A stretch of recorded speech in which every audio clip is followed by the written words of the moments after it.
अस्सलाम वालेकुम, Iqbal advocate with new legal lecture. आज का जो हमारा लीगल लेक्चर है वो है बेनिफिट्स ऑफ लीगल नोटिस। अगर हम लीगल नोटिस सर्व करते हैं तो उसके हमें क्या बेनिफिट मिलेंगे, या बगैर लीगल नोटिस के अगर हम केस फाइल करते हैं तो क्या होगा। बेनिफिट्स क्या है लीगल नोटिस भेजने के। देखिए, लीगल नोटिस एक ऐसा नोटिस होता है जो कि स्पेसिफाइंग योर अपोनेंट कि आप केस फाइल करने की तैयारी कर रहे हैं।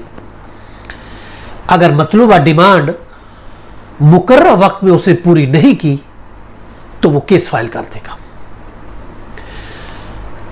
और लीगल नोटिस आप खुद भी भेज सकते हैं या आप किसी प्रोफेशनल लॉयर के थ्रू वो लीगल नोटिस भिजवाएं।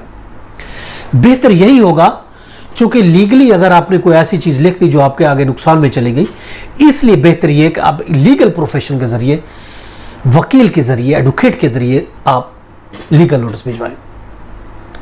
उसके फायदे ये हैं कि एक तो इंफॉर्मेशन कलेक्ट होगी, दूसरों को भी इंफॉर्मेशन दी जाएगी, और दूसरी पार्टी को ये रिटन वार्निंग होगी कि अगर उसने इसको कंप्लाई नहीं किया तो ये कॉन्सिक्वेंसेस हो सकते हैं।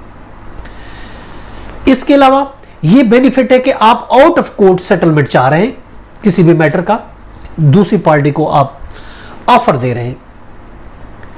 इसके अलावा म्यूचुअल अंडरस्टैंडिंग आप चाह रहे हैं दूसरी पार्टी के साथ इस मसले को हल करने के लिए। इसके अलावा आप जो कास्ट है उससे आप बचना चाह रहे हैं, जो शकूक और शुबहात है उससे आप बचना चाह रहे हैं। हर चीज क्लियर हो जाएगी, और एज ए रिकॉर्ड रखने के लिए भी आप लीगल नोटिस भेज रहे हैं। तो ये बहुत से बेनिफिट्स है। ऑफ कोर्स इसका फिर अल्टरनेटिव लॉ सूट ही होता है। अगर हम इम्पोर्टेंस देखें, इसमें यह कि नेगोशिएशन हो सकती है, इसके थ्रू मीडिएशन हो सकती है, इसके थ्रू आर्बिट्रेशन हो सकती है। आप आउट ऑफ कोर्ट मैटर को सॉल्व कर रहे हैं, ये आपके बेनिफिट्स हैं। आप नेगोशिएट करें, आप मीडिएशन करें, आप आर्बिट्रेशन करें।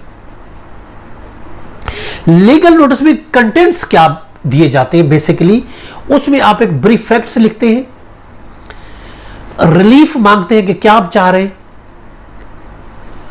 और ये आप लिखते हैं कि क्यों ना ये relief through court of law के जरिए वसूल किया जाए।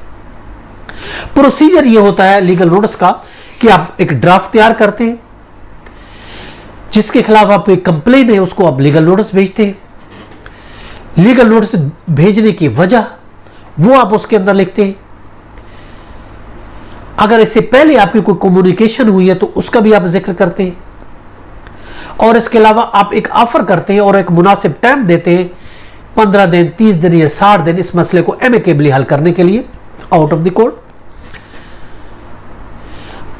आप एक किस्म की नेगोशिएट चलाना चाहते हैं, करना चाहते हैं, और एक टाइम फ्रेम दें आप लीगल नोटिस में उस चीज की फुलफिलमेंट के लिए जो आप ऑफर कर रहे हैं।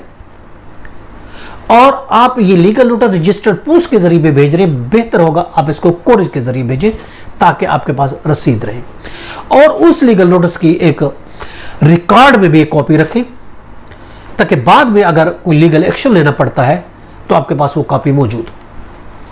तो ये बेनिफिट्स हैं लीगल नोटिस के जो आज हमने डिस्कस किया इस लीगल लेक्चर में। इसके साथ मोहम्मद इकबाल खान एडवोकेट को इजाजत दें। Have a nice day, take care, अल्लाह हाफिज।